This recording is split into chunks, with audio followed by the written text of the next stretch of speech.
I'll tell you one thing that Hey, when my girls start to trip and hate before escape, I call Sirius XM 98. Yeah, Thursdays to Foxxhole 7 to 9 to talk to ZoWilliams before I lose my mind. Yeah, I need advice on my relationship, cause I'm about to start breaking. I can't take it no more. I got to holler at Zoe, the relationship pro. Before I pack up and go, I got my foot out the door and down for leaving. But first, let me holler at Zoe, the voice of reason. I got one foot out the door and down for leaving. But first, let me holler at Zoe, the voice of reason.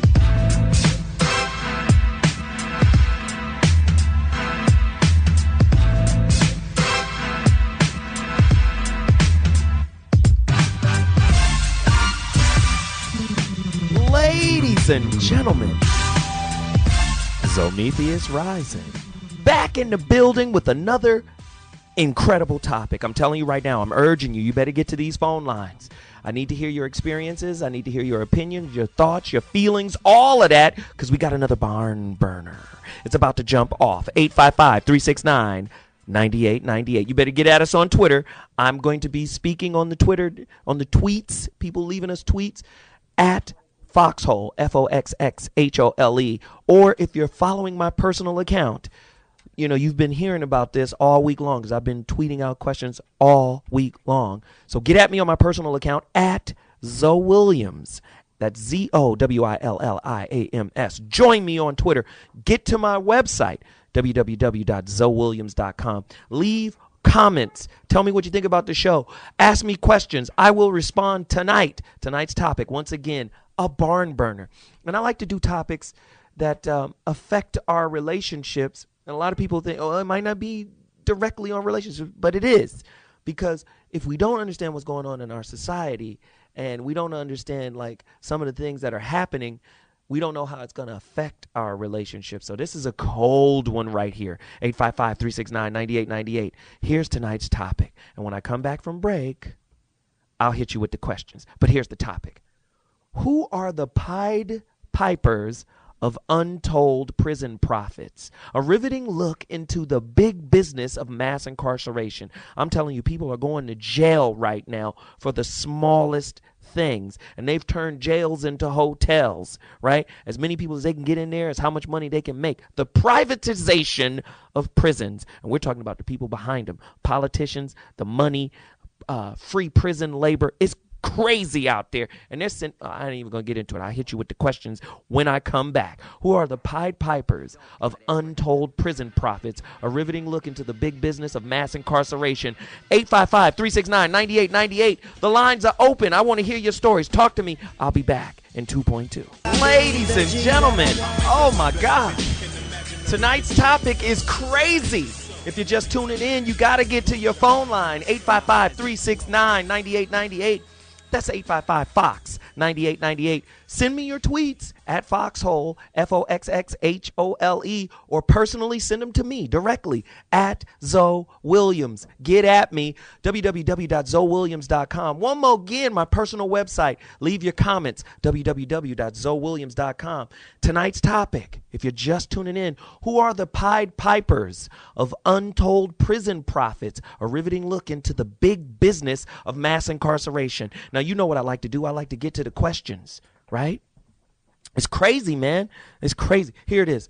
Why have the numbers, right, in private juvenile facilities increased by 95% over the last 10 years, despite a downward turn in crime in the same 10 years? Now, if anybody out there doesn't know about this, there's something called Kids for Cash. And there was a Pennsylvania judge who just got sentenced to 28 years for giving juveniles a exorbitant amount of time in prisons and in juvenile facilities because he was getting kickbacks from the private prison industry.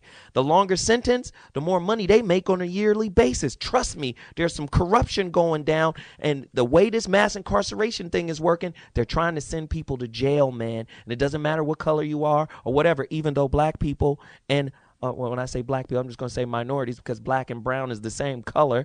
You know, the browns, too, are getting sent to prison at a higher rate. Here's another question. As a means to keep costs, right, or let me just do it another way. As a means to keep beds filled are the private prison profiteers the impetus behind the illegalization of marijuana. Because you know how it works. These private corporations are in bed with the lobbyists. The lobbyists are in bed with the politicians because they're giving them paper, right? So now they're affecting the legislation. So with the stroke of a pen, a whole section of the American populace can become or can be classified as criminals overnight just by illegalizing something. You know, just like prohibition. One day it was illegal. The next day it's not illegal. So now a whole group of people who were making booze, he said, ain't nothing wrong with it. Well, you still can't make it. 855-369-9898. Somebody call me right now. True or false? There are more black men in prison today than were enslaved in 1985. I mean, 1850. What am I talking about, 1985? Right? I'm thinking of the playoffs. No, true or false? There are more black men in prison today than there were enslaved in 1850. That's the thing I'm trying to say. That's crazy. There are more men, black men, in prison today than were enslaved in 1850. True or false? Somebody call me right now. 855-369-9898. That's the number to dial. 855-FOX-9898. How is the high dropout rate within the inner city, the hood, high schools, related to private prison profits and growth, right? I've heard a lot of people say, man, the more people who are dropping out, they're counting those beds in prison like this person's a dropout. So we need to make the number of dropouts correlates to the number of beds, to the number of prisons they're trying to put together, because they know sooner or later those people are going to fall in disrepute and have to maybe find themselves in prison.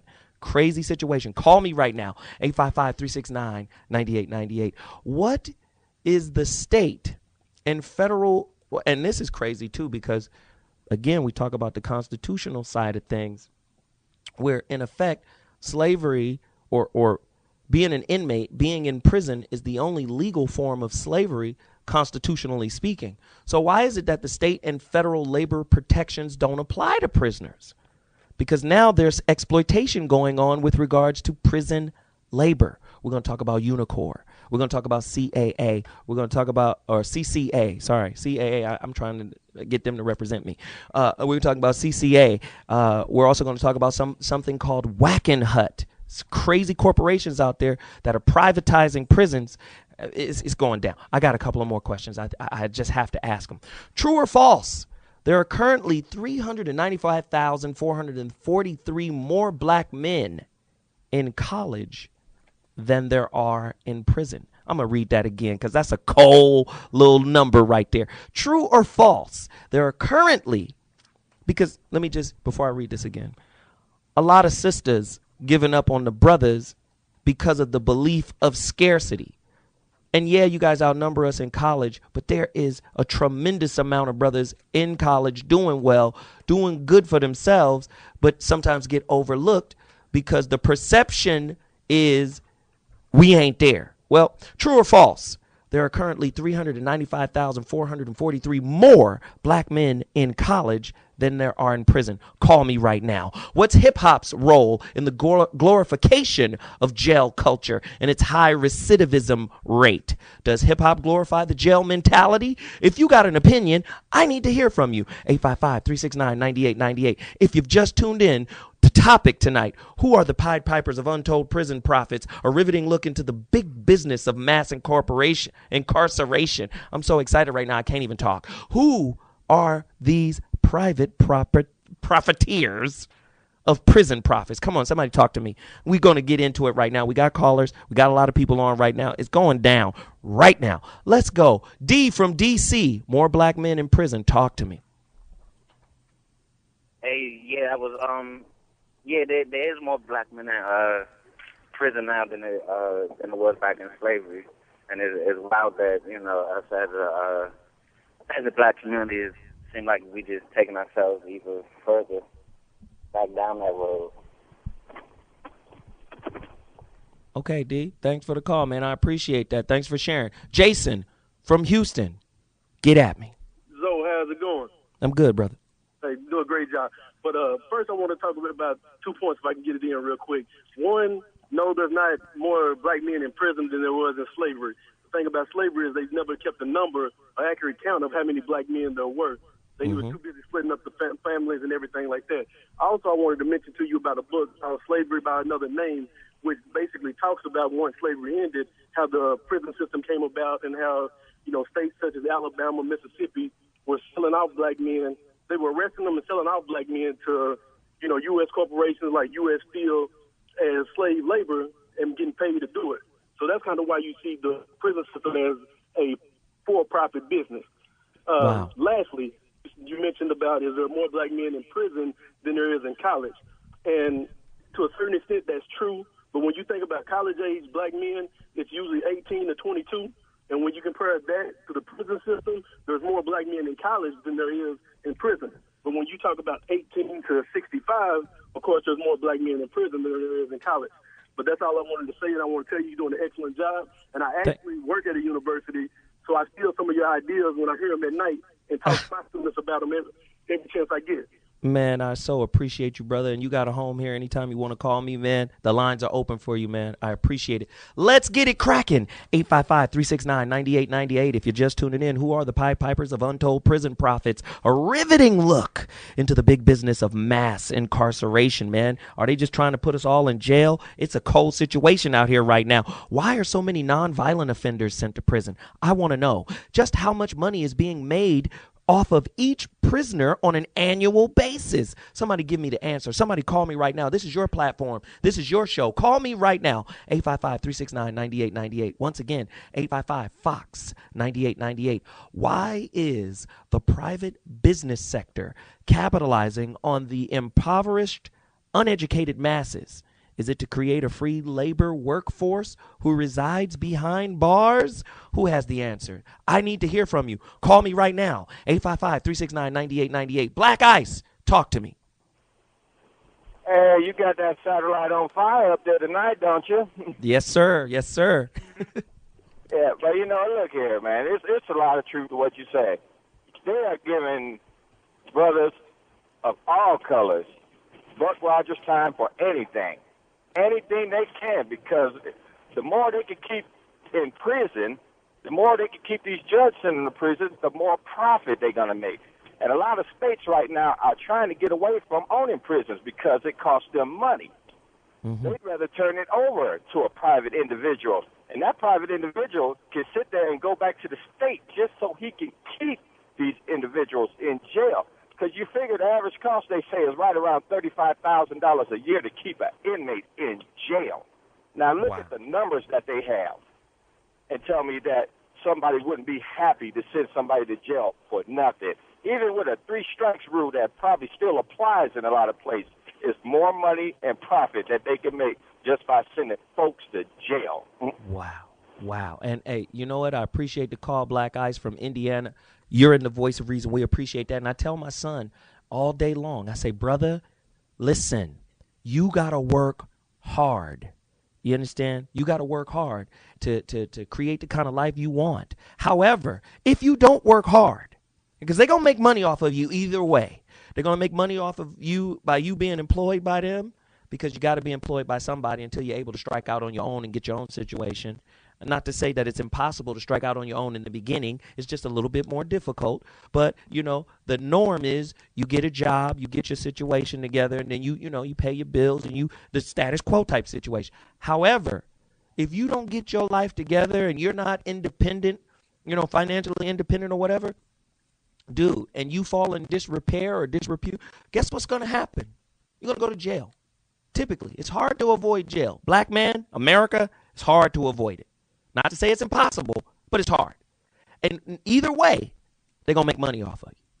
Either way. So my point is, don't let them make money off of you as a prisoner, as an inmate. You understand what I'm saying? Call me right now, 855-369-9898. I'm trying to get your opinion on this topic. Rappers in prison, a complete list. Akon, sentenced. Yeah, he went to jail. He was sentenced for theft as a youngster.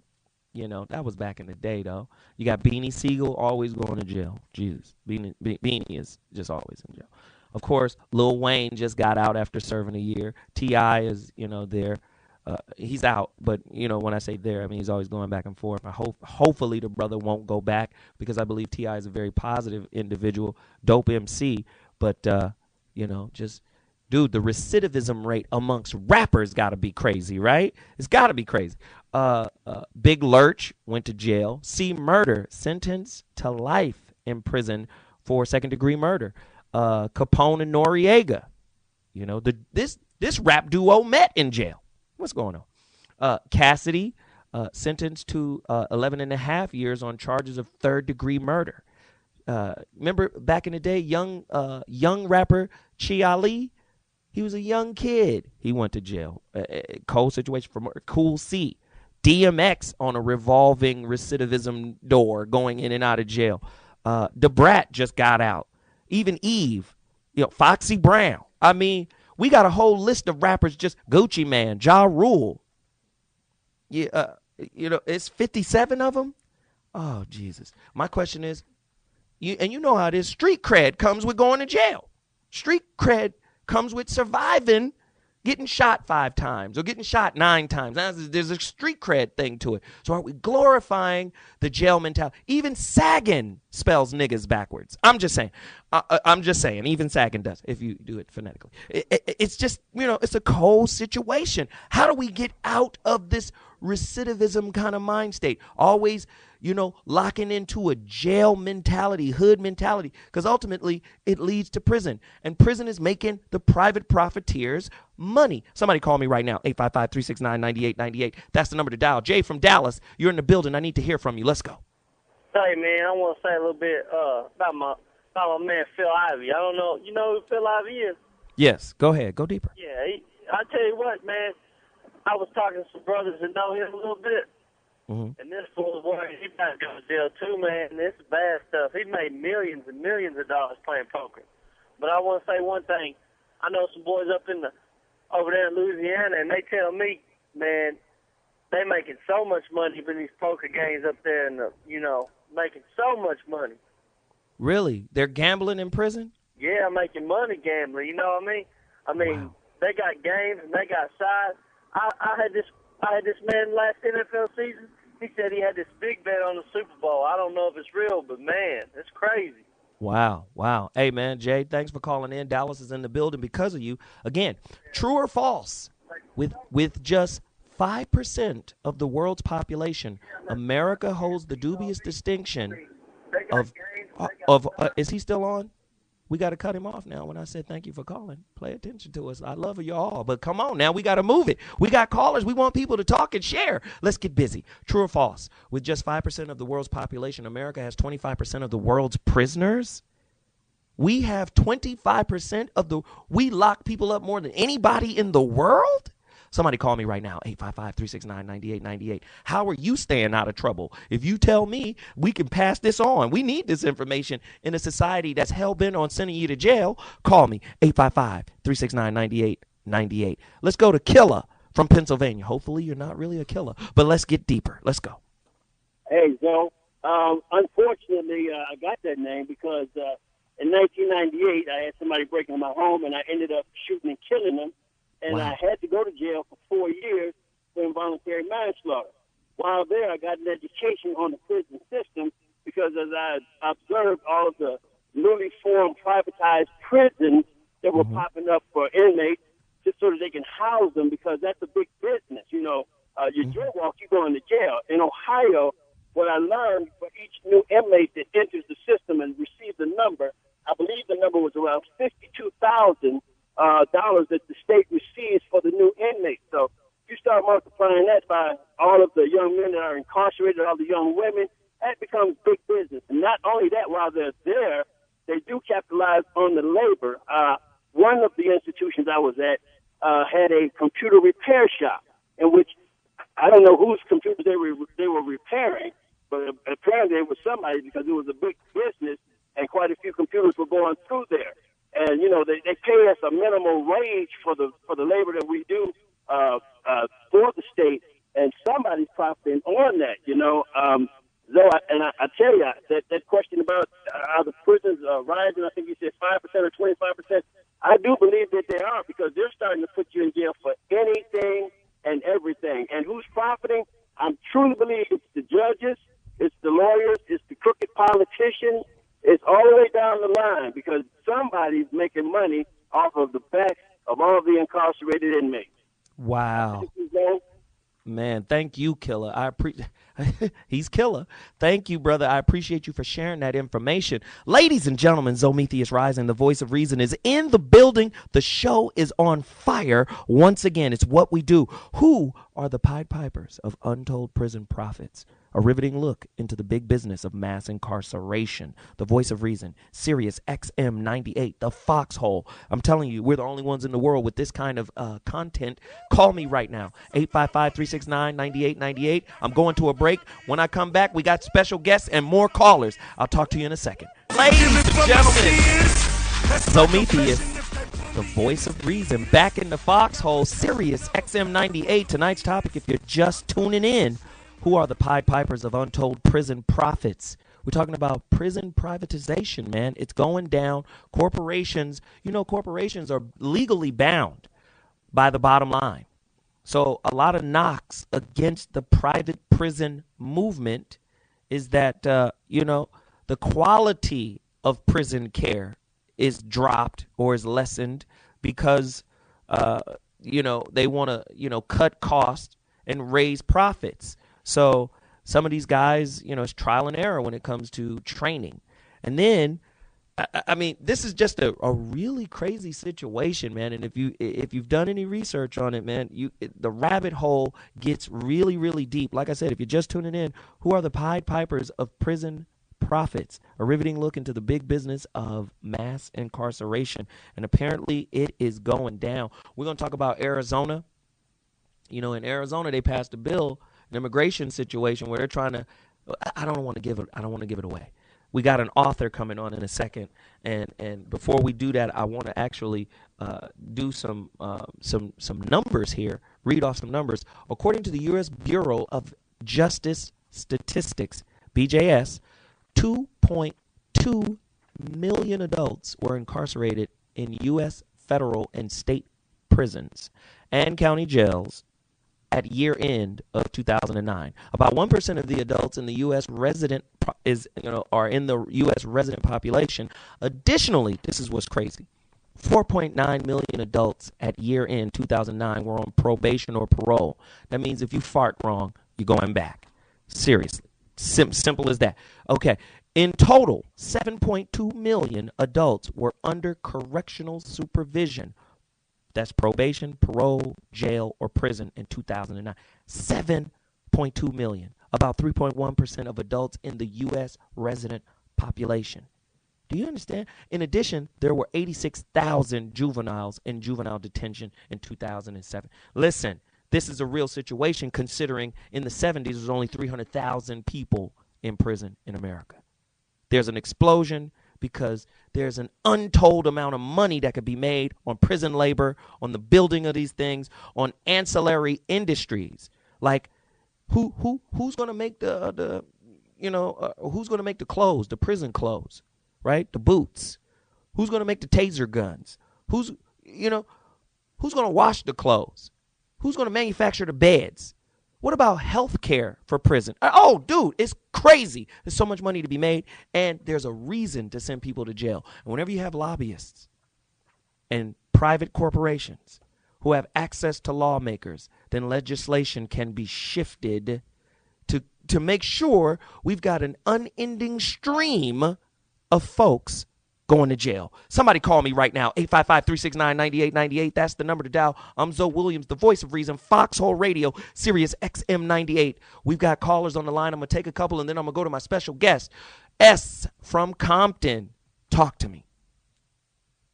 Who have access to lawmakers. Turn your radio down, bro, please. To make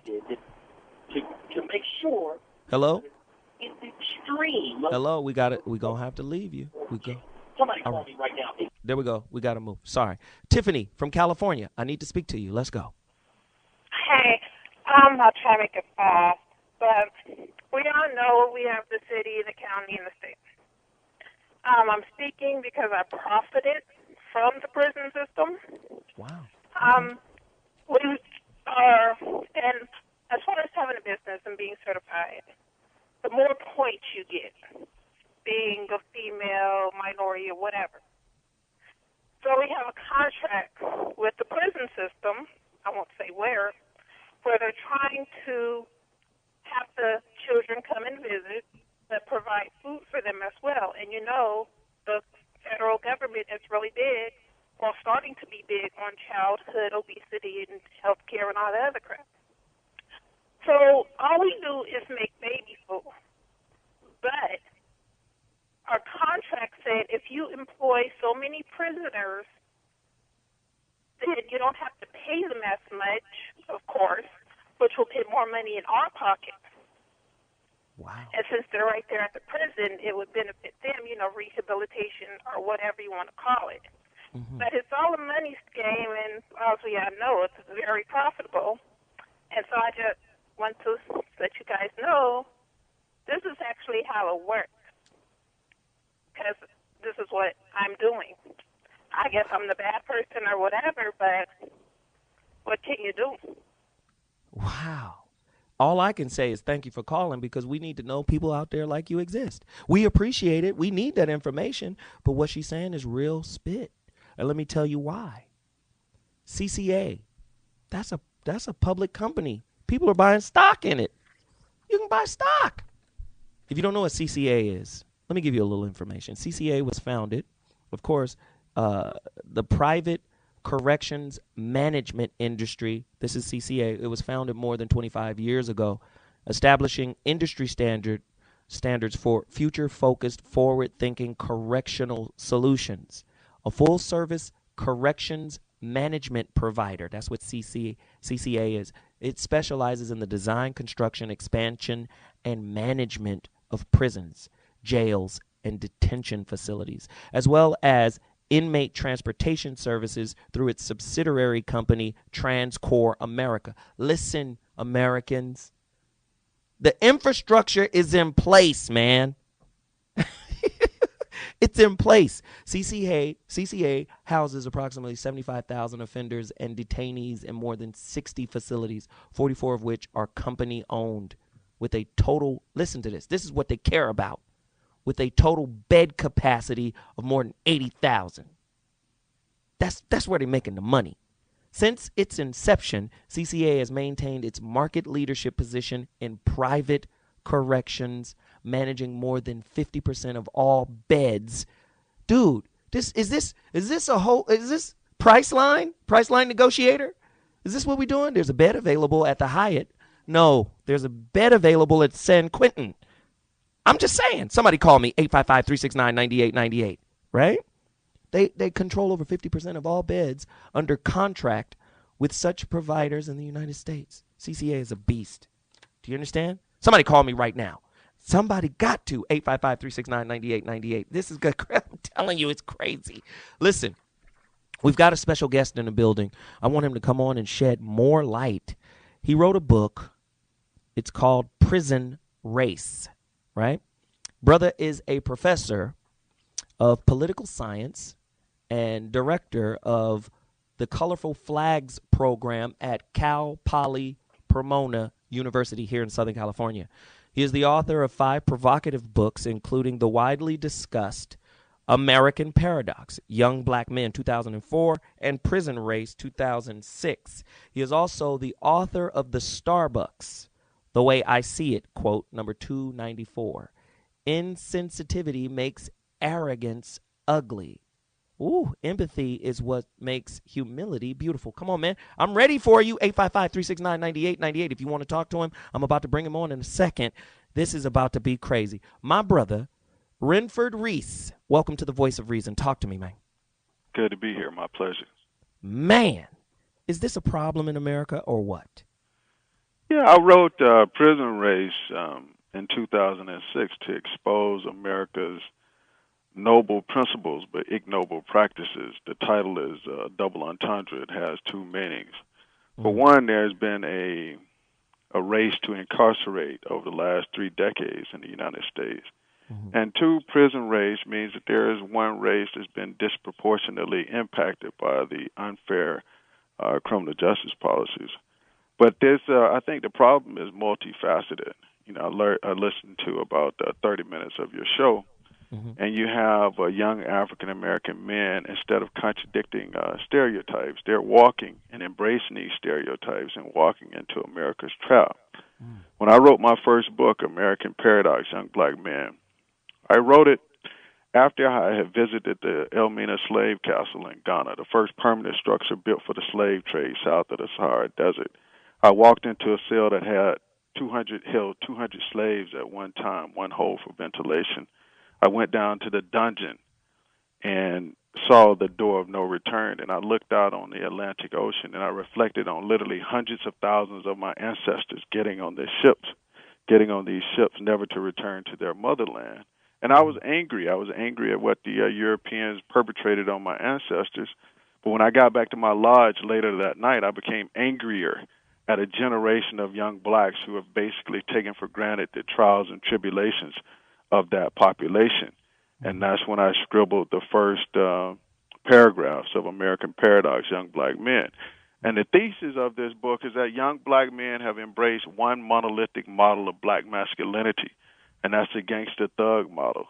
And the enthusiastic embrace of this model is detrimental to an entire generation, manifested in anti-intellectualism, manifested in black-on-black violence. And so the thing about being in Africa, I've traveled to Africa 10 times, 8 countries. You know, they might be poor in their pocket, but they're rich in spirit and rich in heritage. One young man I asked one year, where are you from? And he said, I am from Kumasi. He said, I'm Ashanti. My mother's Ashanti. My father's Ashanti. We have been in the Ashanti region for 500 years. But the same guy lionized and romanticized the rappers from the United States. And at some point I said, hold up. You have it convoluted, inverted, upside down. He should be looking up to you. Because the fact is that we're not rooted. We have no respect for our ancestry. We have no respect for our big mama or big mama's mama. And so instead of contradicting the stereotypes, we're embracing these stereotypes, and we're adding to the prison industrial complex. So I see it from both sides. I see it on one hand, the system being unjust, but I also see that we're ignorantly walking and playing into this game. Wow. Man, this is incredible. We got to take a quick break. I want to take a song break right here. But, brother, what I'm going to need for you to do, Renford, I need you to field some of these callers because they're going to want to talk to you. But before we do that, I'm going to go to this song break and talk about exactly what you just talked about. We'll be back in 2.2. Okay, great. Ladies and gentlemen, Zometheus Rising, back in the building. Tonight's topic is crazy. 855-369-9898. I'm sorry. I'm just so excited right now. This show is so crazy. The phone lines is crazy. Our author is great. Who are the Pied Pipers of untold prison profits? A riveting look into the big business of mass incarcerations, man, and it's going down. Our special guest tonight is the author of the book Prison Race. His name is Renford Reese. Brother is a professor of political science and the director of Colorful Flags program at Cal Poly Pomona University. The dude is incredible. I'm going to callers. I'm going to him. But before I pick up my first caller, let me speak to you, Renford, and ask you this question. How is the prison business exploitive? It's exploitative in a number of ways. We can take the simple issue of telephone calls to kind of display how exploitative and corrupt the system is. If I have one of my mentee inmates call me, I might want to give them a calling card, but the calling card is contraband. So if the calling card is contraband, what I say is let's remove the calling card and let's just give the inmate the number of the calling card so they can call me. But what takes place is when they call me, they have to call collect. They're charging 100 times what it costs in the free world, in the marketplace, for that call. So the call costs $3 a minute. A 10-minute call is $30. If you go 35 minutes, that's $100. The prison takes $50. The telephone company takes $50. And just in looking at this, it shows you how exploitative it is. The irony in terms of the prison workforce, the irony is that the inmates can work for 70 cents an hour for Eddie Bauer inside prison, but can't use their work experience to work with the same company when they're released. So I think the tragedy in many cases, especially for young black men, is that it's easier to get employment inside the walls of the prison than on the outside. And maybe it's too much to ask of corporations that have saved millions of dollars using inmate labor to ask them to cultivate, mentor, and hire these same inmates after they've been released. Wow. Wow. This is incredible. If you're just tuning in, who are the Pied Pipers of Untold Prison Profits? A riveting look into the big business of mass incarceration. That's what we're doing tonight. Get to your phone lines. I will be talking to you, and so will Renford Reese, author of Prison Race. And I know you say especially young black men, but this is also affecting Latinos or whoever is caught up in the prison system, even white people as well, correct? Yeah, that's absolutely correct. But we're talking about the disproportionate number of what is considered minorities in America that are affected by this, right? Yes, that's correct. Man, this is crazy right now. I got another question before I go to the callers. Many states are facing budget crisis. How have they dealt with the high cost of prisons, being able to maintain them? What are they doing to offset that? Well, in California, for instance, we're facing a fiscal reality that many states are facing, and this is dictating change. Right now, I'm the project coordinator of a program at the California Institution for Men in Chino, and they met with me 2 months ago to come in to collaborate with my university, to get volunteers, to get people involved to try to offer pre-GED tutoring, to offer academic orientation programs to these inmates. I think they're starting to realize, though, that if we can reduce, in the state of California, we're almost at a 70% recidivism rate. Mm-hmm. If we can reduce our recidivism rate in this state by 1%, we save the state $80 million. Wow. If we can reduce it by 7%, we save the state of California $560 million a year. We only have one California budget, and this is impacting the California state system, school system. It's impacting the UC system. It's impacting our community colleges. So 2 years ago, I had a reintegration academy at this university, Cal Poly Pomona, where we brought in 20 young men from the ages of 18 to 25, nonviolent, non-sex offenders, and we immersed them on this campus in professional development, academic training, life skills training for 10 weeks. In the 8th week, we enrolled all of them in a community college. In the 9th week, we had a job fair. So we had businesses come to this university to interview these young men. And in the 10th week, we gave each one of these young men a free laptop computer. And at the 1 year mark, 79% of them were either taking college classes and or had jobs. And so I think the university environment, the college environment, education is transformative, because here we have the faculty expertise, we have the student volunteers, we have the books, we have the libraries, we have the computers, and more than anything else, we have the bucolic and pastoral environment. We have the grass, the trees, the energy to make transformative change. Okay, Brother Renford, let's go back. There's a couple of things you said, and I want you to just give more information, more detail for. Explain to the listeners what recidivism is, and then you just said bucolic. What is that? That means very beautiful, very tranquil environment where you have trees and grass. And so when these parolees came to campus, that's what we wanted them to do. We wanted them to smell the flowers, see the trees, to consume the energy of a college campus. Mm-hmm. Recidivism means that a person reoffends. They've been in prison, they come back out, and they have either an offense or they break their parole contract. Mm-hmm. Sometimes it could be for something like not re-registering their residence after 10 days. Mm-hmm. As a matter of fact, 70% of guys who go back to prison, they go not for new offenses, but they go for parole violations. Wow. And this is more money for the private prison profiteers, yes? Yeah, that's right. That's absolutely correct. Brother, are you ready to deal with some callers? Yes. Let's get active. My man, Renford Reese, author of Prison Race, is on the phone with me right now. The show is crazy. If you're just tuning in, who are the Pied Pipers of Untold Prison Profits? A riveting look into the big business of mass incarceration. Voice of Reason, Foxxhole Radio, Sirius XM 98. Callers, are you ready? I'm ready. Johnson, out of Oregon, what's the word? Hey, how you doing, man? I just listened to the program, and so many points I want to... Geez, the guy's right about a lot of things. I actually grew up in the system from the age of 10 all the way up to the age of 22. I got smart enough to get out and stay out. But the point I'm trying to make is if you look at the physiological year, I watched it for years. Anyway, you notice that, most of the returnees that come back are parole violations, minor stuff, very minor stuff. They weren't in the house when they were supposed to be. They got in an argument with a neighbor and got in a little scuffle over it, so they throw them back in jail for 3-4 months on a violation. And it usually happens around the physical year when the federal government subsidizes money to the states for their prison system.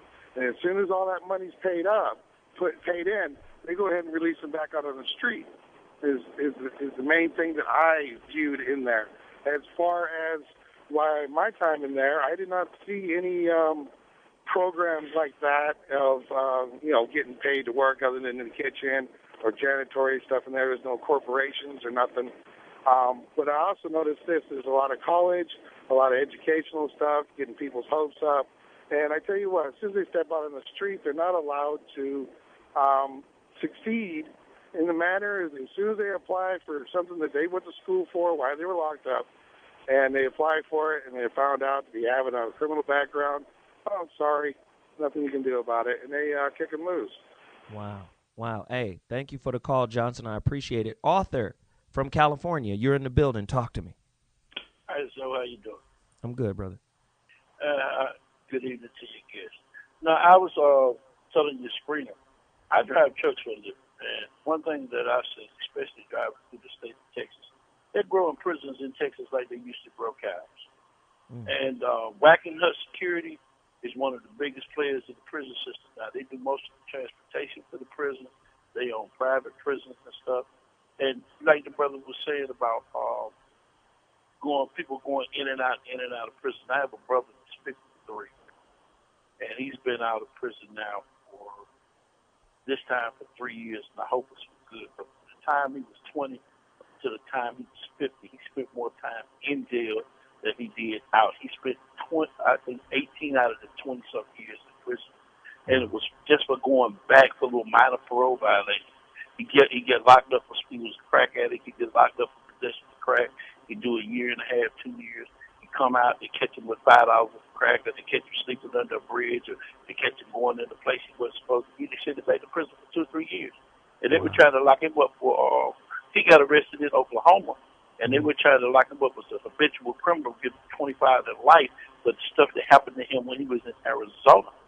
And if I hadn't found out about it and went out to Oklahoma, hired him a lawyer, and threatened his lawyer that he better go and take care of my brother's case once he took my money, my brother's still be in prison now. Wow. Hey, Arthur, thank you for sharing the story. We appreciate it. Jed, Wisconsin, it's your turn.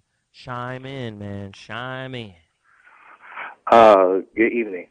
I just wanted to make a comment that overall it's a business. Nothing's going to change unless somebody goes in there and seriously wants to reform everything in the system. But there are too many corrupt players there. So nothing's really going to change, unfortunately. And many of my brothers, sisters, whether they're white, black, brown, Puerto Rican, whatever, they're going to suffer because of capital gain, almighty dollar, Wow. So thank you for your time. Hey, thank you. Faye from Tennessee, it's your time to chime. Talk to me. Hey, Joe. What's happening? Hey, I just wanted to say that the way the institution of prison is going, it's basically as legally close to slavery as you're going to get. And it's not even excluding the adult prisons. Many juvenile facilities are privatized. And you have judges, state judges, handing down these sentences, and they're on the board of the prison. Right. And no one's questioning that at all. I mean, the more people they have, the more bonuses, the more money that you get. I mean, even some southern states, because I'm in Tennessee and I know Louisiana, get almost 40% of their produce from the plantations that are on the prison. Wow. Thank you for the call, Faye. Tennessee is in the building, the volunteer state, literally. 855-369-9898. Brother Reese, talk to me, man, about how do the judges get in bed with the corporations and then pass down sentences? And to me, that's a conflict of interest. It doesn't start with the judges. Who does it starts with? Prosecutorial discretion. You have the prosecutors, the DAs, that want to be judges one day. They want to be politicians. And they are concerned with their one-loss record. And they win on the backs of young black men. They don't win on the backs of that sophomore who possesses drugs at Harvard, or that biology major at Princeton who has drugs. I mean, if you look at the Rockefeller law in New York, the Rockefeller law says if you possess 1 ounce of or 2 ounces of narcotics and you sell 1 ounce, you get 15 years to life, first-time offense. And so a woman who was on public television, she said, well, how do we know that this is racially biased? I said, I'll tell you what, let's put the shoe on the other foot. Let's go to Harvard. Let's go to Princeton. Let's go to UCLA. Let's go to USC. And let's take every student that is possessing 2 ounces of narcotics and let's lock them up 15 years of life. If we did it today, tonight there would be a revolution. So the question is, if you're not going to lock that biology major up at Harvard 15 years of life, why are you going to lock our kids up 15 years of life? That's somebody's potential scientist. That's somebody's potential physicist. That's somebody's potential neurosurgeon. So it takes that shoe on the other foot scenario to let them realize that, look, we're not really living up to the egalitarian principles of our Constitution. Wow. America eats its own. It's really that simple. Who are the Pied Pipers of untold prison profits? A riveting look into the big business of mass incarcerations. That is our topic tonight. This is crazy. I want to take a couple more callers, but before I do, I want you guys to go out and get my brother's book, okay? Prison Race by Renford Reese. You gotta go get it. 855-369-9898. You're not done, Renford. We still going to deal with some more callers. I want you to stay on. I want you to talk more about this information. We got so much more to cover. But before I take this quick break, I got to get one more caller in. Are you cool with that, my man? Yes, yes. Absolutely. S from Compton. Let me hear what you got to say on tonight's topic. So I'm about to explode here. You know who the Pied Pipers of the prison system are? We are. It's all woe is me. I'm on parole right now. I've been in the system since I was 13, man. It ain't nobody's fault that they making money off of us. And, brother, I'm finna buy your book as soon as I get home and I can get online because I'm driving. But, brother, it don't matter what the crack laws is. Don't possess crack. I went to the Fed for a key and a half of dope. It ain't nobody's fault that they charging me all these crazy prices to make a call home. Don't go to jail. And I'm on parole right now as we speak. I got out of jail. I stopped going to the hood. I got on GR because all I ever knew how to do was sell dope. I got on GR, did my research, started my own company, got me a corporation, and I did it from GR and with research. So it ain't the system. I wouldn't care if my mama owned 90% of a company that invested in prison. I wouldn't care because I'm not going no more. So no matter who making the money, no matter what, don't go to jail. And it don't matter. It could be your preacher. If he invested, so what? If your people ain't going to jail, ain't nobody going to make no money. And that's the bottom line. So I respect the topic, but the focus should be on how do we not go to jail? Can I address that, Zoe? Yes. Hey, S, stay on the line. Wait. Hold on, Reese. Okay. Reese, hold on 1 second. Hold on, Mr. Reese. Hold on.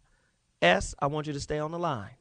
We got to take a quick break, but when we come back, I want you to address him, Renford Reese, and I want to continue this dialogue with my brother S from Compton. Can we do that after this break? Yes, yes. Absolutely. Ladies and gentlemen, ZoMetheus Rising, Voice of Reason, Foxxhole Radio. Follow me, www.ZoWilliams.com. Leave your comments, man. This is crazy. At ZoWilliams is my Twitter page. Let's get this topic going. I'll be back at 2.2. Ladies and gentlemen, ZoMetheus Rising, the Voice of Reason on Foxxhole Radio.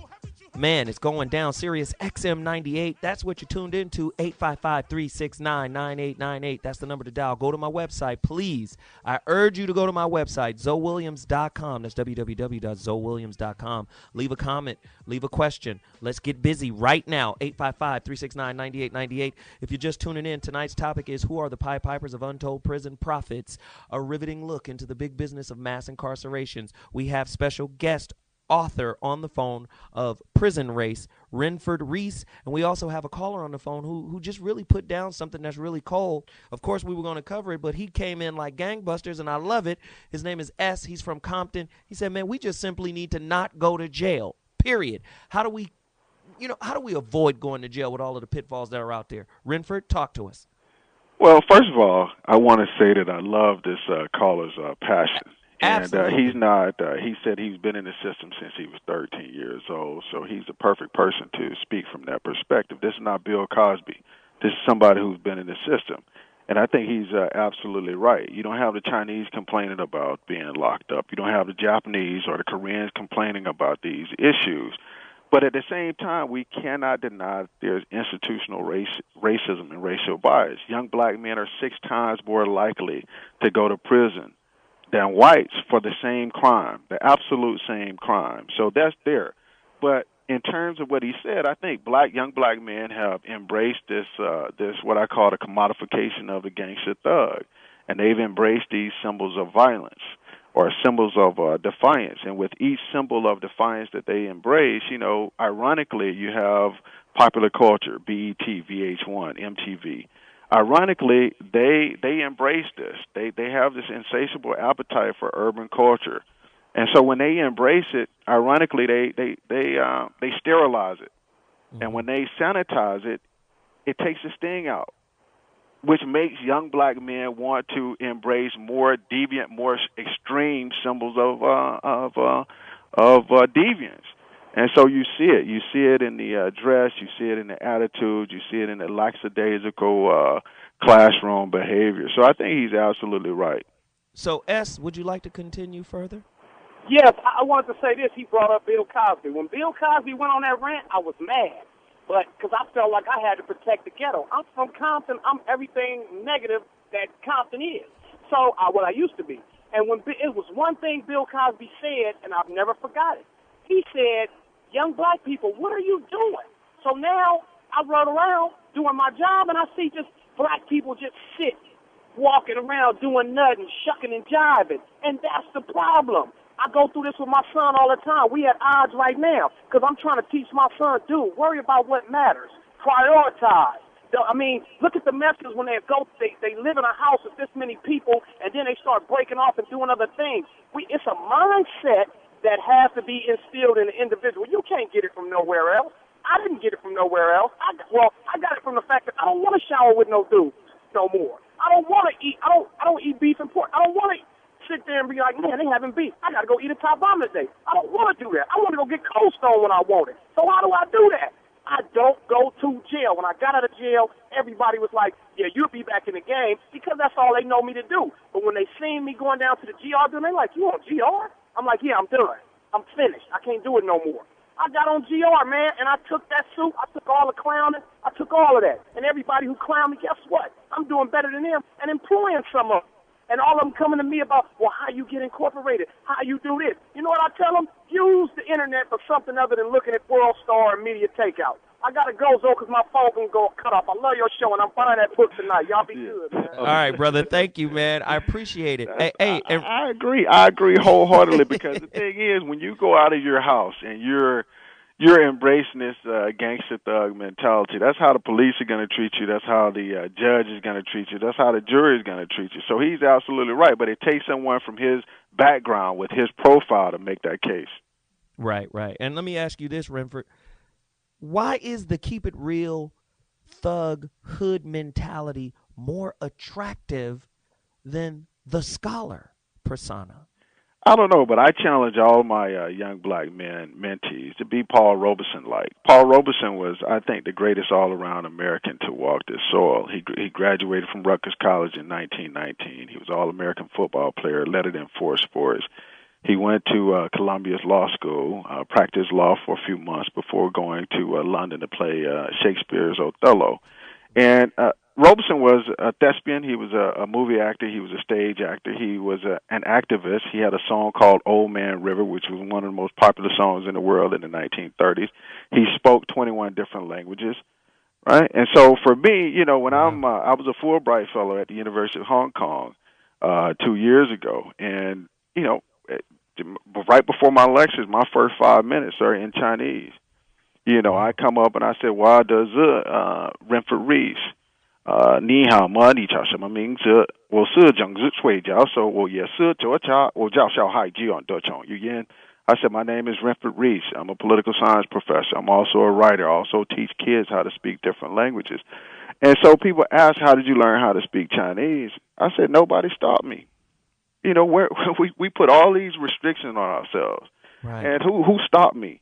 Nobody stopped Paul Robeson from learning 21 different languages. It's the culture that needs to be changed. So we have a culture of underachievement that we've embraced that we have to do something about. Wow, that's amazing. And you know what, brother? I'm so pleased that you're on my show today, man. It's blowing me away right now. It just makes me just shine, really, because I'm thinking about my son. He's a freshman in high school, and he's taking Chinese. And, you know, I hear him sounding like you while he's doing his homework, and it's crazy. That's right. That's right. I mean, I've traveled. I've had the good fortune to have traveled to 60 countries, nearly every major city in the world. And again, I've been to Africa 10 times, 8 different countries. And with each place I go, what I try to do, I try to be the fish out of water. I ask the question, how does a fish discover water? The fish is immersed in water. That's all it knows. So in order for the fish to discover water, the fish has got to come out of water to see that there are trees, there are mountains, there are hills. And so we have to take our youth out of this type of this phenomenon, out of these scenarios, and expose them to something else so they become the fish out of water. Wow. Hey, man, I so appreciate you. Let's go to some more callers. We got a little bit more time. Let's get cracking before the next break. Joe from Oregon, you're in the building. Talk to us. Hey, how you doing? Can you hear me? Man. Yeah, we can hear you really clear. Listen, you know, I know I only got a few minutes to say this, but I'm an ex-convict. I've been in prisons and institutions all my life. And it took me up until like the late 40s in order for me to understand that, hey, there's a better way in life other than going back and forth into jails and stuff.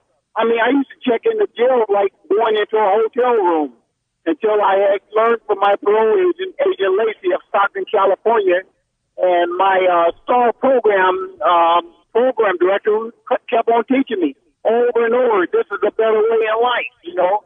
And now I successfully work. I don't, you know, I don't do the things I used to do. It's because I got tired of waking up and doing other things in prison, you know. And so today, again, I am successful at what I do, and thank God for a program like this. You know, if you haven't been to prison, don't go. Wow. You know, thanks for the call, man. You just snap out of it. Wow. Thanks for the call, Joe. I appreciate it. Go ahead. So can I come back to your the question that you asked about why do we embrace this type of gangster thuggism? I gave a presentation at the Village Nation high school program in Cleveland, this Cleveland High School in Reseda, California. Yeah. And I spoke to 200 young black men, high schoolers, and I spoke to 100 young black females. And I told the girls, I said, look, if all of you in this auditorium right now, if you were attracted to guys who wore slacks, ties, nice shirts, everybody in this, all the guys in this school would be dressing like, you know, Professor Reese. But the fact is, you're telling them something else. You're telling them that you're enamored with the gangster thug. So I think that black women especially have been culpable. They've been blameworthy of lionizing this. And I Spelman, I grew up right outside of Atlanta in a little place called McDonough when the women of Spelman boycotted Nelly for one of his songs. Right. I applaud them because they're taking a stance. They're being conscious. They're saying, hey, we're no longer going to embrace this. We're the only race. Imagine me going to a Chinese or a Korean person's house and say, hey, look, can I get your 18-year-old daughter? Can I get her to get out here on stage, take off all of her clothes, and throw money out on the stage in a video? We're the only race that exploits our women in this way. But the women are culpable. Anytime they hear a song that is misogynistic, they're singing this song. And they're telling the guys that that's what we like. We don't like squares. We don't like nerds. We don't like what we like. We like somebody who has that rugged, thuggish image. And so I think they're culpable also. Wow. Thank you for the man. Jesus, this is crazy. 855-369-9898. I'm bugging out. I'm listening to this dude, and he's killing me right now because these are all of the issues that we try to talk about, that we try to articulate, but he's doing such a great job. I hope he's reaching you. Call me right now, 855-369-9898. We're about to take another quick break. I'm coming back to callers. I'm coming back to Twitter responses. We'll be back in 2.2. Man, back in the building. Who are the Pied Pipers of Untold Prison Profits? If you're just tuning in, a riveting look into the big business of mass incarceration. Listen to that record. Let it play a little more. Just let it play. The energy. Can you imagine if they were dropping some science? I mean, the swagger, the energy, the confidence. This is why they're so attractive to the women. But what if we could take that same energy and talk about our history, talk about our culture, right? Talk about the knowledge of self that was taken from us.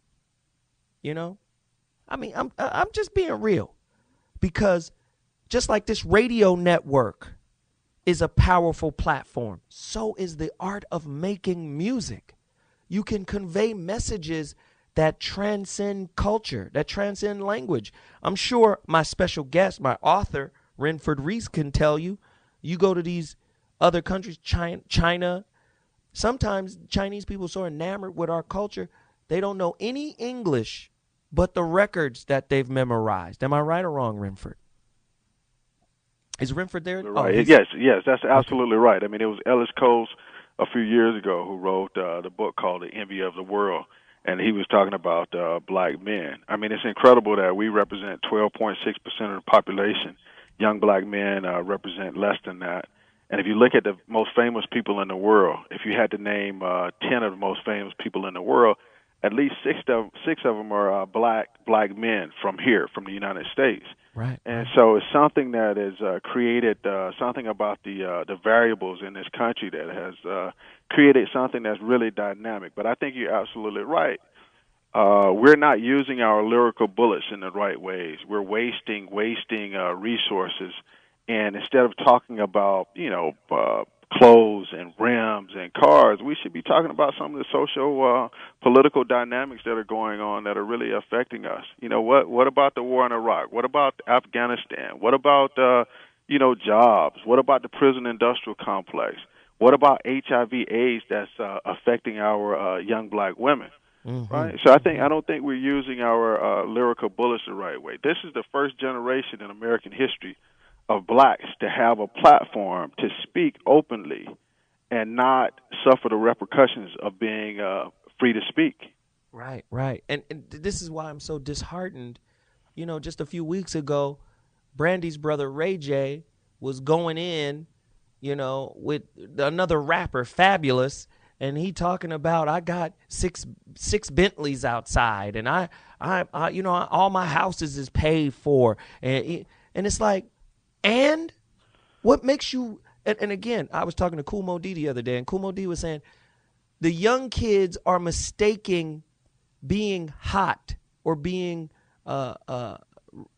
current in the media. They're mistaking that for being relevant. Relevance means you have meaning. Like right. Stevie Wonder is still relevant. Right. Michael Jackson is, because there's meaning. There's something. Paul Robeson is relevant. Right. Just because you hot and you on TV right now, that don't make you relevant. That doesn't make you meaningful. So just because you have 7 Bentleys, who cares? The gas on the mugs must be crazy right now. Right. Who cares? Yeah. Who cares? Right. You understand what I'm saying? Yeah, I understand what you're saying. You know, when I tell you about the trip I took to South Africa about a decade ago, I was in Cape Town, and Cape Town is a very cosmopolitan place. And all you have to do is go about 25 miles outside of Cape Town proper to get to the shanty towns of Gugulethu, Lenga, Crossroads. And I was in a place called Crossroads. In this place, they had no running water, they had no electricity, thousands of tin-roofed huts. 1 out of 4 women infected with HIV/AIDS, living off of $1 a day. And I turned to a person, the tour guide, who was a part of the Xhosa tribe. And I asked him, I said, with so much bleakness, so much destitution, so much poverty, how do the kids play soccer in the fields? How do you keep your head up? And I'll never forget what he said, Zoe. He looked at me and he said, Ubuntu. And I said, Ubuntu. He said, yes, Ubuntu. I said, tell me about Ubuntu. He said, Ubuntu means when my neighbor is hungry, I feed him. When I'm hungry, he feeds me. He said, Ubuntu is brotherhood, is sisterhood. And I don't care whether you believe in God, Allah, Buddha, the Bhagavad Gita, Krishna, Mother Nature, Yahweh. When it's all said and done, somebody's going to hold you accountable for what you did down here. The way you treated people, not just your own people, but the way you treated everyone, the way you live, the way you love, whether you embrace this concept of Ubuntu or not. Mm-hmm. And it's something that's lacking right now. We used to embrace this in the black community, but we're no longer embracing this concept of Ubuntu. And I think that's at the heart of our culture of dysfunction right now.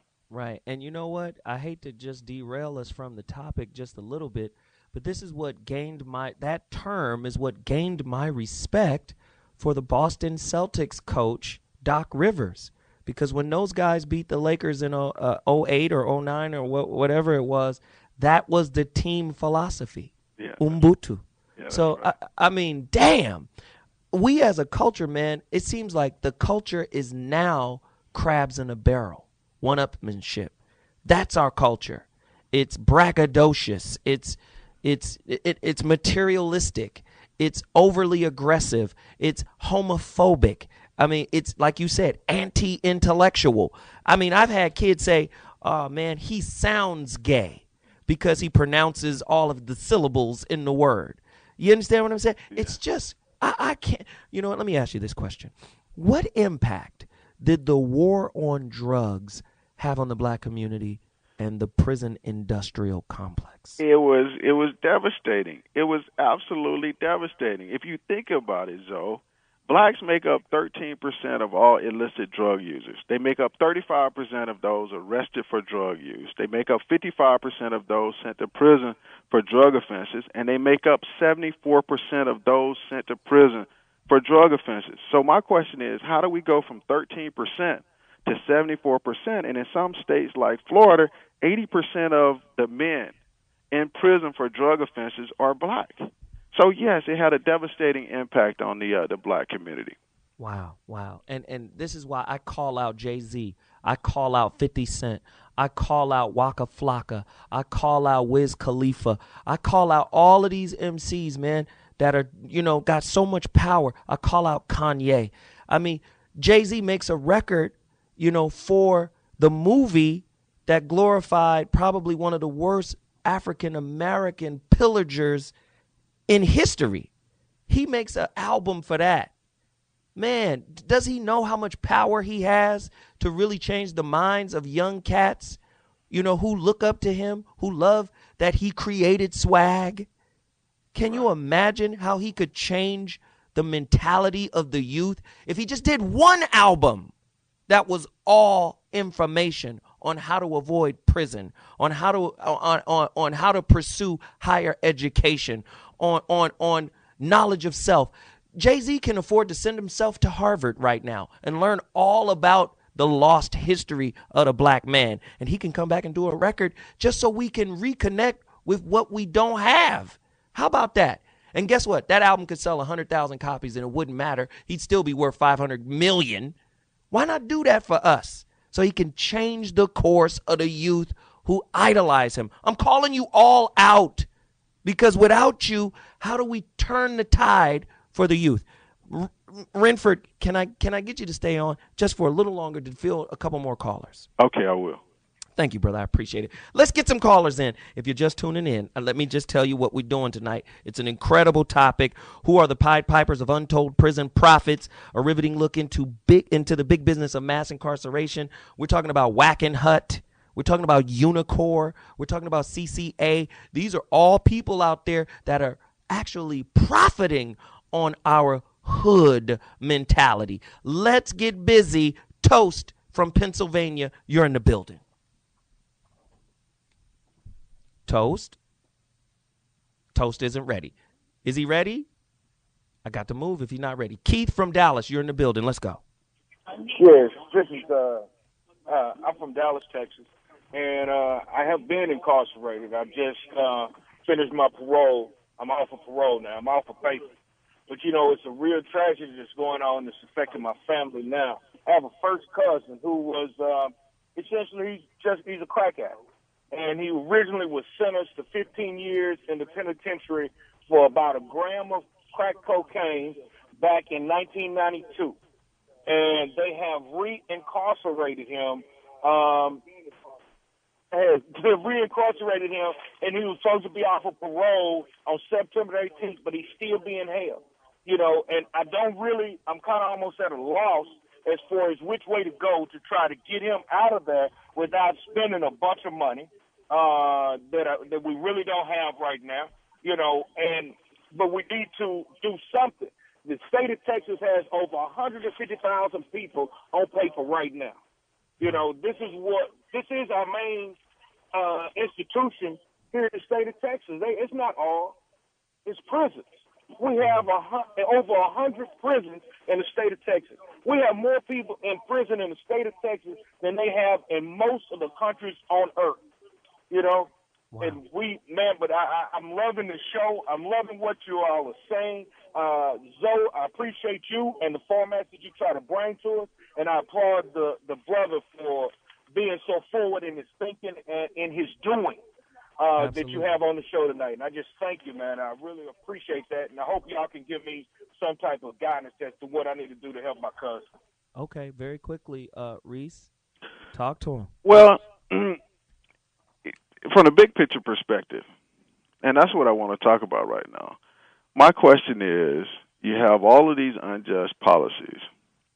Where's the Congressional Black Caucus? Where's the NAACP? We see all of these galas, the BET Awards, but who are the people being the foot soldiers that are really impacting public policy? So it starts with these people. It starts with these organizations. I mean, it used to be a time we were committed to just causes. We were putting our lives on the line. But now, you know, when I turn on the TV, I see all of these galas, I see all these award shows, but that's not transformative. You know, what's transformative is actually putting pressure on politicians, is putting pressure on the policymakers to make changes, putting pressure on our president to step up and do something about these particular issues. Mm-hmm. Man, this is crazy. I'm just blown away by all of the information that's being provided tonight. I'm appreciating all of the callers who are sharing their stories.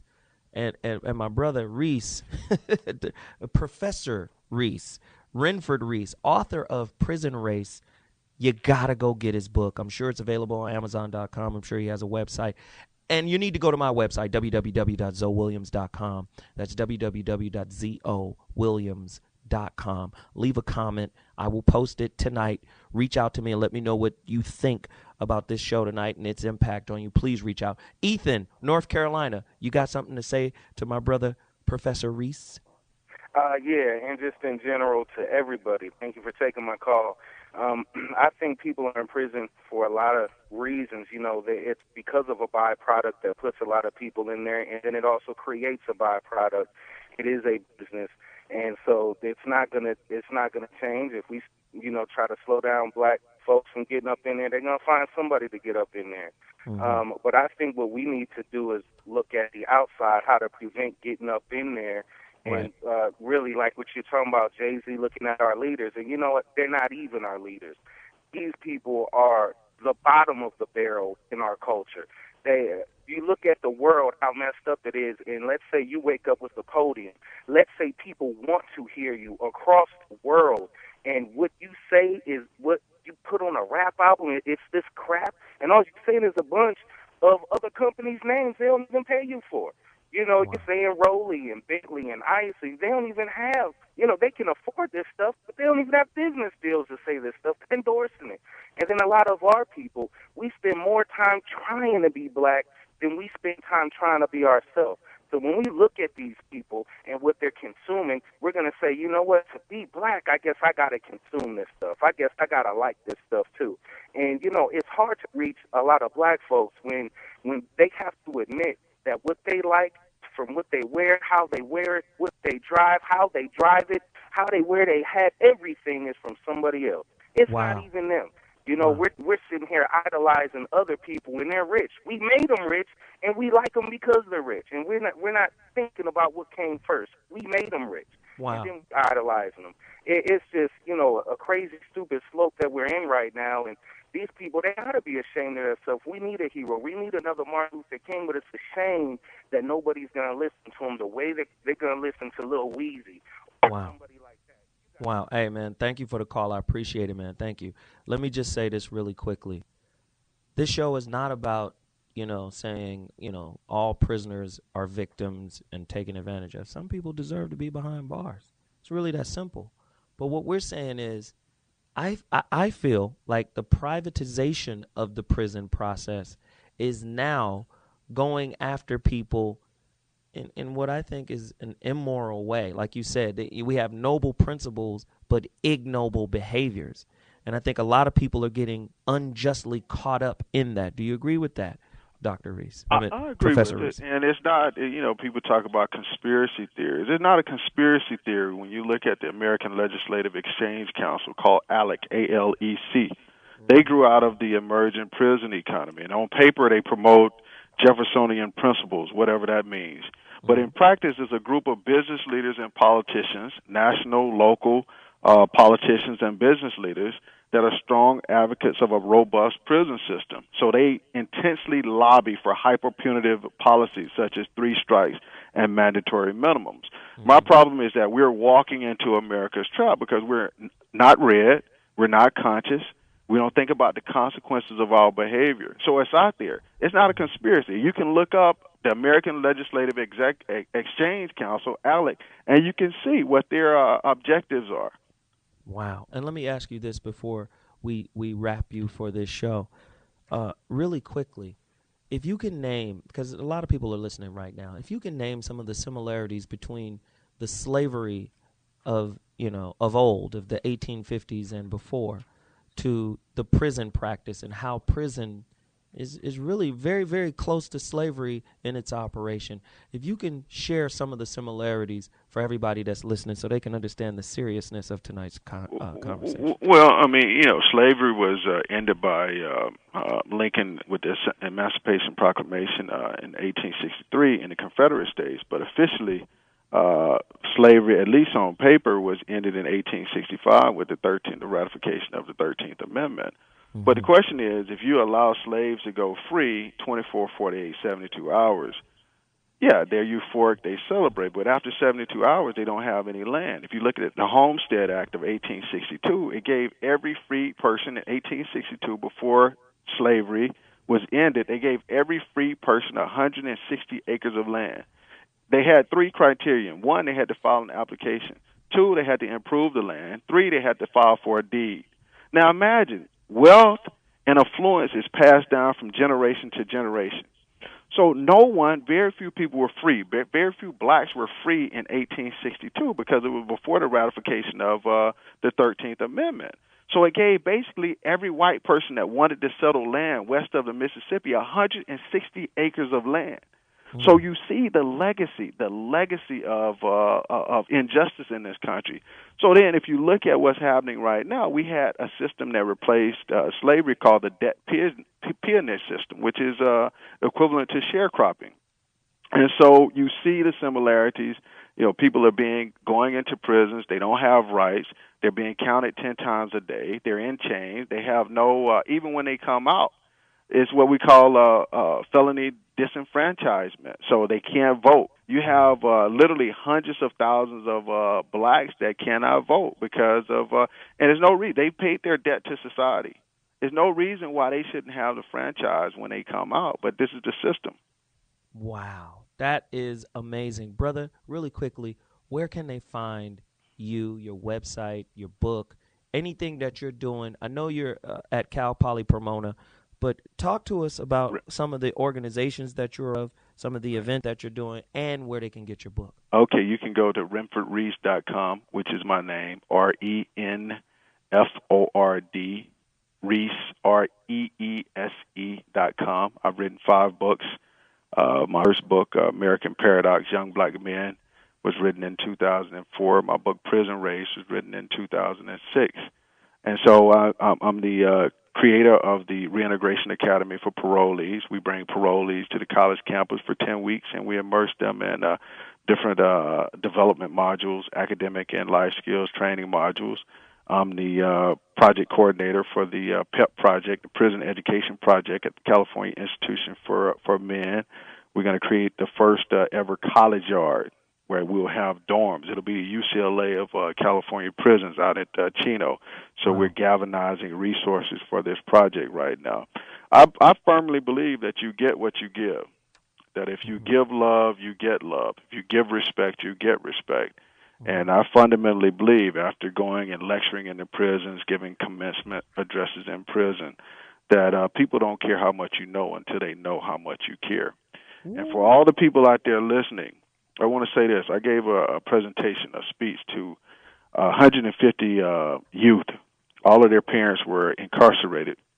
And right before I spoke, there was an ROTC exercise.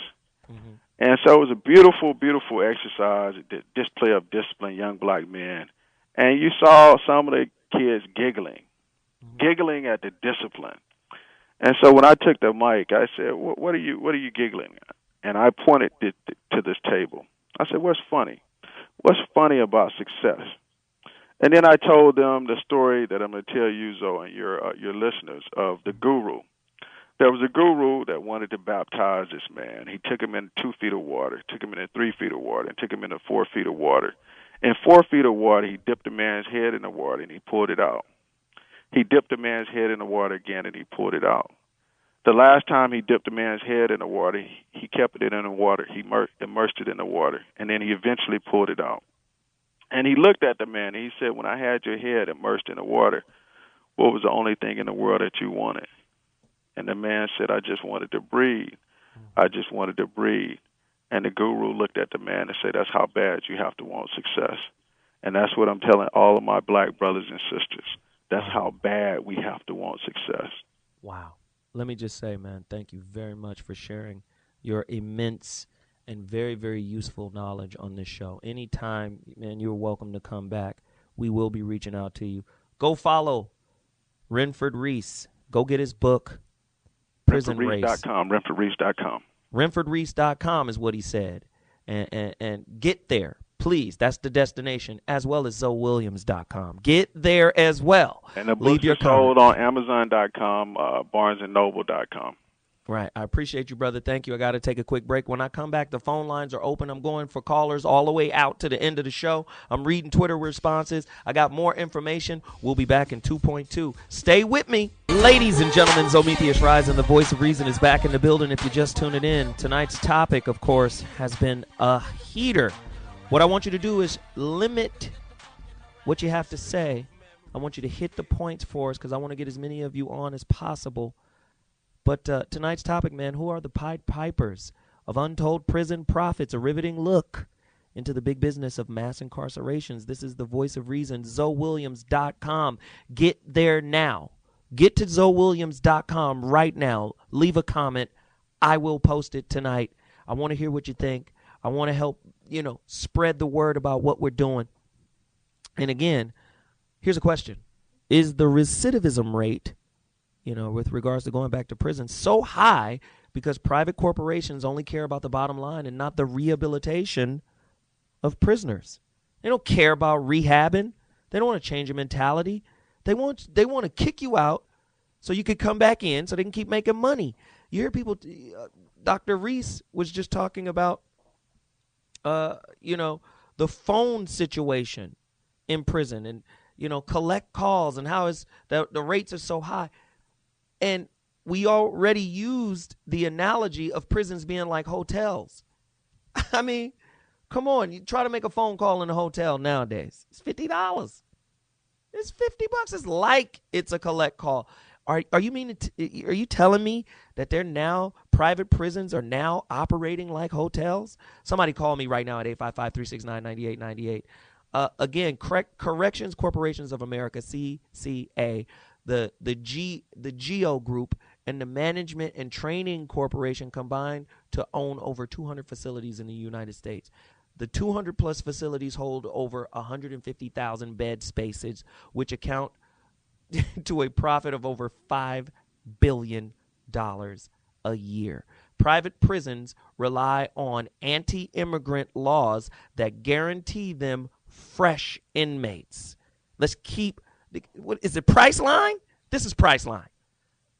This is crazy right now. The American Legislative Exchange Council, ALEC, is an extreme right-wing organization comprised of legislators and powerful corporations, including CCA. Dude, Rick Perry, all of these people, man, all of these Republicans agree with this kind of movement.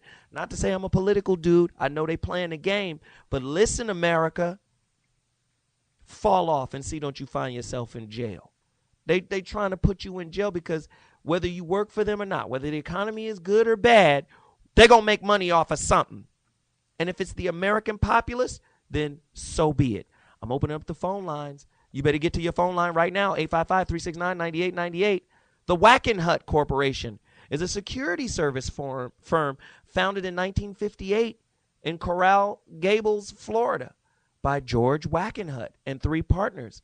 All of them were former FBI agents. The company is now headquartered in Palm Beach Gardens, Florida. The company is planning to move its headquarters to Jupiter, Florida in 2011. In 2002, the company was acquired for $570 million by a Danish corporation. Listen, man, these people are about their paper. Do you understand what's going on? You think it's funny? I don't. This is a cold situation. If you're just tuning in, man. Private prisons, the profiteers of profit. Trust me right now. Let's get busy. The Pied Pipers of this profit machine. Let's go. I'm going to the phone callers right now. Who we got? Victor. You've been on for a long time, and I appreciate you holding on. Talk to me right now. Hey, how you doing, Joe? I'm good, brother. What's happening? Hey, man, I know you're talking about how the prison system is profiting from the inmates, but I wanted to ask your guest there, the professor. I have a brother who's locked up in prison, and he's been locked up, man, for over 27 years for aiding and abetting a crime. And he's been in front of the parole board, and they haven't sent him a release date or anything. And what I'm trying to find out is what do I need to do and motivate my people to get in some type of assistance so they can, put some fire up on their parole board, or what do we need to do so he can get a release date or some type of help? Because the young man been locked up for prison ever since he was like in the early 20s. He's 40. I'm 49. He's 48. So he's been locked up basically all his life, Hey, brother, I'm sorry to inform you that our professor, Renford Reese, he's gone. He left in the last segment. I'm sorry, but you can go to his website, www.renfordreese.com, RENFORDREESE.com. Go to his website, shoot him an email, holler at him, man. I appreciate you reaching out. We got Ethan from California. Holla at me, bro. Hey, how you guys doing? I'm good, man. What's the word? There's an old saying. I was in the Marine Corps. I went to Iraq and everything. I've been around the world twice. And there's an old saying in the Marine Corps and in the military in general. A force that is told that it is second best all the time will eventually perform like it is second best. He said black men are 6 times more likely to go back to prison. How many black men are told that they will be 6 times more likely to go back to prison? If you constantly drill it into somebody's head that they are going to fail, they will fail. Wow. Good point. Build people up. That's why you tell your kids they're smart. You don't tell them they're stupid because they'll give up. You can't be a defeatist and just defeat them before they've ever got their foot out the front door. Wow. That is a great point, Ethan. I so appreciate you calling to defeat the stereotypes that are always floating out there. It's true. Sometimes we are the people magnetizing our own destiny by speaking this low self-esteem, by speaking into existence this self-hatred. Why? Listen, Puffy, T.I. was right when he checked you. How about that? He was right, homie. For real. He was right. And I don't like, Puffy saves the Boys and Girls Club. I understand what a photo op is, what a PR op is. Do it because you want to do it because you love it. Don't do it in response to you being caught on video acting out, yelling at somebody because they ain't drinking your brand of vodka. T.I. was right. The niggerosity is at a level that it's choking our people out. And Puffy, you too rich. You got too many resources, and you could be doing better things with your time than banging on somebody for not drinking your vodka. It's ignorant. 855-369-9898. That's the number to dial. I'm really sick of it. I got callers. KG, Detroit. Talk to me. Hey, what's up, Zoe? I appreciate you having me on. I just want to say this is somewhat the prison system, everything else we got going on. I want to say it's a breakdown of the Black American family. If you go back to the 50s and 60s, right before segregation got abolished, so to speak, we seemed like we had more black unity, doctors and garbage men and everybody else in the working class living in close proximity to each other, black hospitals, black nurses, black businessmen, black businesses, and we patronize our own. Just like all these other races do, they patronize their own. We don't do that, and all I got to say is I don't say we have to go back to the segregation times, but it seemed like we had more economic and more unity back then. You would never, back in the day, you would never see anybody with their pants sagging, hanging down, because that's a prison system, that's a prison mentality right there. If the black men knew what the sagging pants was all about, they would lift them back up. But all I want to say is that it's a breakdown of the black family. I said we don't have any more unity. We want to be like everybody else instead of being ourselves. Man, thanks for the call, man. I appreciate it. We really got to do better. We really got to do better. 7 from Maryland. Talk to me, man. Hello? Yes. Talk to me. You on? Oh, how are you, man? I didn't know whether I was on or not, man. Yeah, It's man, all there's good. so many points. I don't even know where to start. I originally called when you gave out basically a call out to all of the rappers out there. Why aren't they doing anything? Basically, there's no money in culture, and you won't get people that made money to try to switch up now and do something for free that doesn't really benefit them. What's happened is that we basically as a culture we arrived, meaning that we went from very poor and poverty to middle class. So our struggles basically just dropped. The civil rights era basically dropped because we went from poverty to middle class, and when that happened, it was a go for self mentality. People started making money. When we start making money, we lose culture. The more money you have, the less culture you have. That's what I believe. And nobody wants to go back to being poor, but we need some of the, just the point of view of being poor. Because once our culture start making some money, nothing else really mattered. That's all we ever wanted to do was make money. And now we got the chance to make money. There's no more culture. Wow. Hey, thanks for the call. I appreciate it. What is Unicor? Federal Prison Industries, commonly referred to as FPI or by its trade name Unicor, is a wholly owned government corporation established by Congress on June 23, 1934. Its mission is to employ and provide job skills training to the greatest practicable number of inmates confined within the Federal Bureau of Prisons, contribute to safety and security of our nation's federal correction facilities by keeping inmates constructively occupied, produced market-priced quality goods. That's Unicor. Look at this, though. Look at what Unicor does. Percent of able-bodied sentenced federal prisoners required to work in the prison, 100%. Number of prisoners working in the Unicor, the federal prison industries, 22,560. Pay scale for federal prisoners who work outside of Unicor in prison maintenance, right? In dollars per hour. 12 cents to 40 cents an hour. Minimum wage in Haiti in dollars is 30 cents an hour. Do you understand what's going on? Percent of federal prisoners who work for Unicor rather than in prison maintenance is 25%. Minimum Unicor wage in dollars is 23 cents, man. Do you understand? Unicor got contracts, man, with the Defense Department. Amount of purchased goods from Unicor in 2001 by the Department of Defense is $388 million and stuff. Amount purchased from Unicor in 2001 by the Defense Department, 388. It's crazy. 388 million. Listen, so many people have called in. I appreciate everybody for reaching out, but I got to end my show. My final thought is going to be my homeboy's record. I play it a lot, but this speaks to it. Listen to the record. Follow me on Twitter, ZO at www. It's ZoWilliams.com. And it's at ZoWilliams is my Twitter. Get at me. This is the end of the show. Listen to this record. I'm telling you, it's the truth.